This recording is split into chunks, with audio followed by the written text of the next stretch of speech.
What's up everyone, welcome back to Just Finished Coding.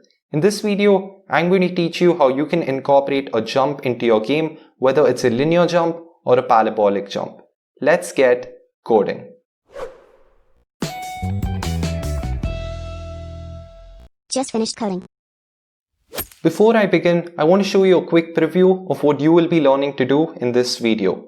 When I hit the green flag, I can move each of these cats individually with either the arrow keys for the cat on my left or the WASD keys with the cat on my right. Now when I hit the space key, both of these cats jump together and you can see that the cat on my left jumps with a linear jump and the cat on my right jumps with a parabolic jump.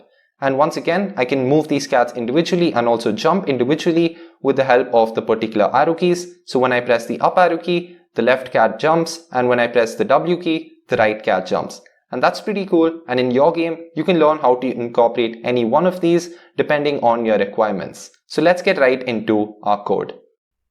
For this project, I'm using the Scratch 3 online editor, but if you are more comfortable using an offline editor or another version of Scratch, please go ahead and do so. Just make sure that you do know how to perform some essential features like saving a program, running it, etc. I'd also like to mention that this particular file where I'm going to be coding in is going to be linked in the description below. So you can go to the Google Drive attachment and download this file as a .sb3 and run it in your own computer. So without further ado, let's now get right into our program. The first thing I'm going to do is to rename Sprite 1 to be linear jump, because before I program the parabolic jump, I want this particular sprite to be set up. Now I'm going to start the sprite when the green flag is clicked, since I'm not going to have a full-fledged thumbnail or anything like that. So when the green flag is clicked, there are a couple of things that I want to set up before I get into the main loop. The first thing is to go to the bottom left of the stage, and the position is going to be about -160, y is going to be -110. Now when we hit the green flag, you can see that the cat moves to pretty much what is the bottom left of the screen. And there's still some room at the bottom as well as the left, so as to not ensure any kind of discomfort when the sprite is starting to move. Once you're done with that, you can grab this block of code which says set rotation style to left to right from the motion category itself. And this is going to ensure that your sprite doesn't turn upside down when we start to move it. Once you have that set up, now you can head over to the looks category and grab this block which says set costume, or rather switch costume to costume 1, and this is actually costume 1 of our cat, and we don't want the cat to be running right at the beginning of the program. The last thing I'll set up is to head over to motion once again and grab this block which says point in direction 90, so that the cat is going to be pointing towards the right and not towards the left. Once I have this in place, I can enter into the main forever loop. So head over to control and grab a forever loop. You can put an if then inside the forever loop. Since I'm going to just program one arrow key pressed first and then duplicate it, you don't have to have a second if then right away. Now I'm going to head over to sensing and grab this block which says if key space is pressed.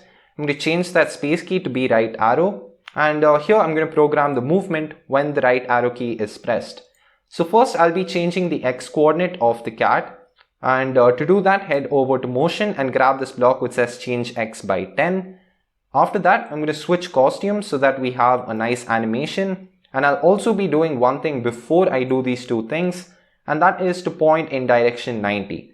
If I don't have this line of code in place, then my cat is going to point in whatever direction it was pointing earlier, and this is going to get very messed up when we are having the code for the left arrow key is pressed as well as the right arrow key is pressed. Once you have these three things in place, you can duplicate this and you can change that right arrow to be left arrow. You can change the direction from 90 to be -90 and the change x by from 10 to be -10. And this is going to ensure that your cat has some smooth movements. So when the green flag is clicked, you can see that our cat moves pretty nicely. When you press the green flag again, you can see that our cat is already initialized to what it was and what it should be in the beginning. And that's pretty cool. And now we can get into programming the jump of the cat. Instead of having an if-then condition for the jump, what I'm going to do is to have an event for the jump. So head over to events and grab this block of code which says when space key is pressed, And you can change this from space key to be up arrow key, and I'm going to do that first. I'm going to have the same thing happen when the space key is pressed, but we'll actually be doing that when we're programming the parabolic jump. So as of now, just have when up arrow key is pressed. And before you move on, it's essential to initialize a few variables. The first variable is going to be called jumped, and I'm going to follow that up with a question mark and set it for this sprite only, because this is not going to apply to the parabolic jump, and that parabolic jump sprite is going to have its own jumped variable. Now the jumped variable is going to keep track of whether the sprite has jumped or not. So if it's at the ground level, then it means the sprite hasn't jumped. So what I'm going to do is to head back at the top when the green flag was clicked and set jumped to be no.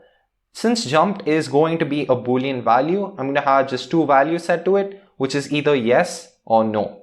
So when the up arrow key is pressed, what I'll do is to check first if the jumped value was set to no. If it was not set to no, then it means that the player is currently jumping, and in that case we're not going to allow him to jump once again. So head over to variables, grab this jumped block and put it right there. You can also delete the my variable since we're not going to be using it anytime soon. After you have this if then condition set up, here's what you need to do. First you want to set up another variable, and this is going to be called the initial velocity. Make sure you spell that right, and once you're done so, I'm just going to call it initial vel. You want to click for this sprite only, and once again click OK. Now you can do some pretty cool customization of this variable, and I'm going to hide the jumped variable before that, but what you can do is double click on that twice, and this will enable the slider, and the user can customize it himself before the program actually begins. So that's pretty cool, and I'm definitely going to have that for the simulation. Right after that, what I'm going to do is to set the initial velocity to be whatever, but since the player is going to be controlled by the user and the user is the one who's going to customize it, we can skip that step. So you can create another variable, and this is going to be called vel, and again make sure you set it for the sprite only, and since the initial velocity only takes into account the initial velocity with which the sprite is going to be thrown up in a way, we need to have another variable which constantly keeps track of what speed or what velocity the player is moving with in the y-axis, and that's what this vel variable is going to do. So if jumped is equals to no, first thing I'll do is to set jump to yes, because now the sprite is actually jumping, and right after that I'm going to be setting velocity to be the initial velocity. Right after this though, I want to add in one essential block of code, and that is change y by initial velocity. And if I don't add this block of code inside the if then, what's going to happen is that when we have an if else condition that we'll be doing in a minute right here within our forever loop, you may start to notice some weird bugs where the sprite just does not take off. And the reason for that is probably because you've forgotten to add this line of code. So make sure you add this, and now you can get into the forever loop and make in some changes. So I'm going to scroll up right here, and in addition to these two if-thens, I'm going to put in an if-else. So within the if condition, I'm going to head over to operators and grab an or, and I'm going to put in a less than or an equals to right here. And within both those numbers which you can see, I'm going to put in negative 110. And the reason I'm doing that is because that's our coordinate with which the player is starting at the beginning. So whatever like your landing position or your ground is going to be, make sure you add in that right here. So within these other two parameters, you can head over to motion and grab this block of code which says y position. And once you put that in there, you have your condition set up. And within your if condition, you're going to have whatever happens when the player lands on the ground. And within your else condition, you can have in whatever the player is supposed to perform when he is jumping. An important thing to note is that when the player lands down, it doesn't necessarily mean that his position is going to be negative 110. So what we'll do first is to set the y position to be negative 110. If the player lands on the ground, it also means that he's no longer jumping. So I'll be setting the jumped variable back to no. After this, I'll set the velocity variable back to 0, because once the player has landed on the ground, we do not want him to keep on moving downwards since it is a ground, and that's the whole point of it. Right after this, you can get into your else code, and what we're going to have in there is pretty simple. First, head over to motion and grab this block of code which says change y by, and you want to change y by the velocity of the cat, and right after that you also want to increment or decrement the velocity based on whether it's going down or up. If the player is coming down, obviously the gravity is going to make it move faster, and in case it's going up, the gravity is going to make it move slower. So what you can do is to make a variable called gravity, and this time set it for all sprites and then click OK. Now you can just move gravity and once again make it customizable, move it to the center of the screen, and you can just say change well by gravity. So just grab this, change well by gravity, or alternatively you can just grab the set well to be and now head over to operators and grab a minus, and you want to put in well minus gravity. Now you may think gravity is going to be negative and hence this minus minus is going to make it a plus. But the downside of having this customizable value is that it's always going to be positive. So because of that, we're going to have gravity to be negative, and that's pretty fine. That isn't really going to interfere much with our code in this account. So once you have this in place, you can get into testing your jump. So now when we hit the green flag and customize these values to be whatever we want, and now when we let the cat jump up by pressing the up arrow, you can see that our cat jumps up pretty well. Now anytime the user wants, he can make these values go up or come down, and he can test it right after that. Make sure your gravity doesn't have this rectangle around it, or your initial velocity doesn't have the rectangle around it, and you can remove that by just clicking on the stage and then testing your cat, and this will ensure that your jump takes place and you're not instead influencing that particular variable. So now since your jump is working fine, you can get into programming your parabolic jump right after you have the space key set up as well for the linear jump. Coding in our space key is pretty simple. All I'm going to do is to scroll below, duplicate the when up arrow key is pressed, and then change it to be spacebar. Now you can clean up all your code since this is pretty much all you'll be coding under your linear jump. To make our stuff easier with the parabolic jump, you can just duplicate this entire thing, rename it to be parabolic jump, and once you're done with that, this will give you a better idea of what you're dealing with when you start to make some changes in later on. Now you can do a bit of changes right here since we do not want the linear jump and the parabolic jump to be controlled by the exact same control keys. I'm going to change the right arrow key to be the D key, and I'm going to change the left arrow key to be the A key. What I'm also going to do is to make the parabolic jump go to the extreme other end of the screen, which is positive x160, and I'm also going to point in direction negative 90 so that we point in the exact opposite direction. Now you can see this already gives us a lot better of a vision when we are starting our code.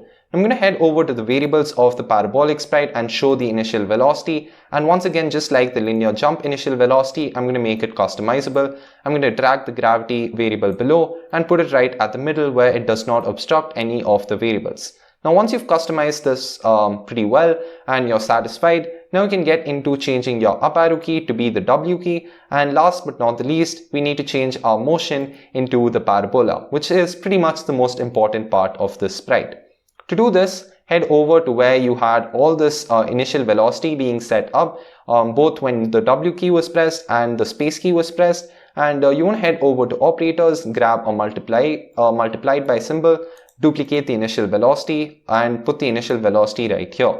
Now an important thing to note is that we only do it where we change the Y position and not where we set the velocity to be something.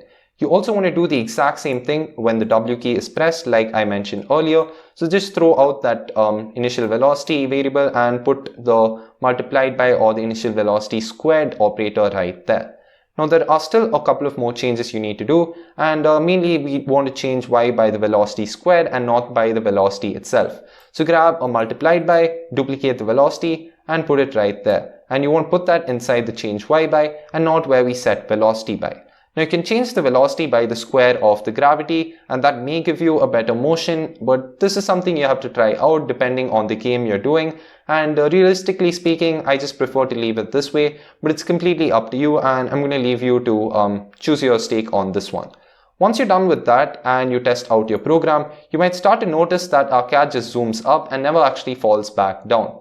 And the reason for this is that when we change Y by the velocity squared, that value is always going to be positive regardless of whether our velocity is positive or negative. And if we want to change that, we need to have a condition checker.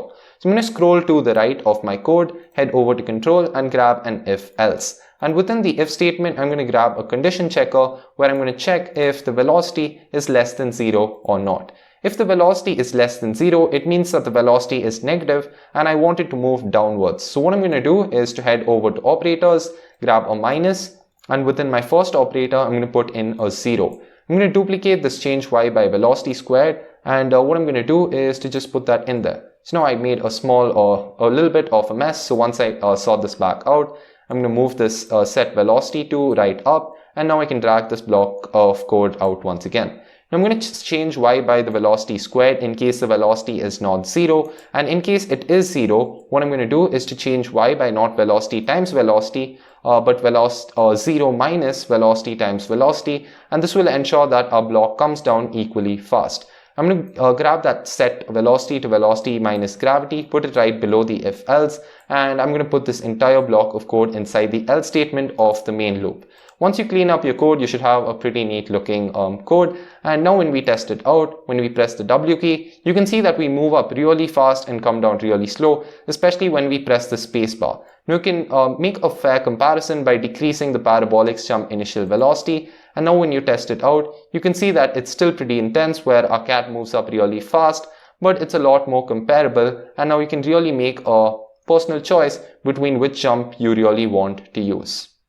If you have all this in place and you're really asking the question, well, which jump should I use in my game? The answer is it's completely up to you. While the linear jump is very easy and much more simpler to make compared to the parabolic jump where we had to make a lot more changes, the linear jump is slightly more inaccurate as our jumps in Earth or any other planet for that matter resemble the parabolic jump more than the linear jump.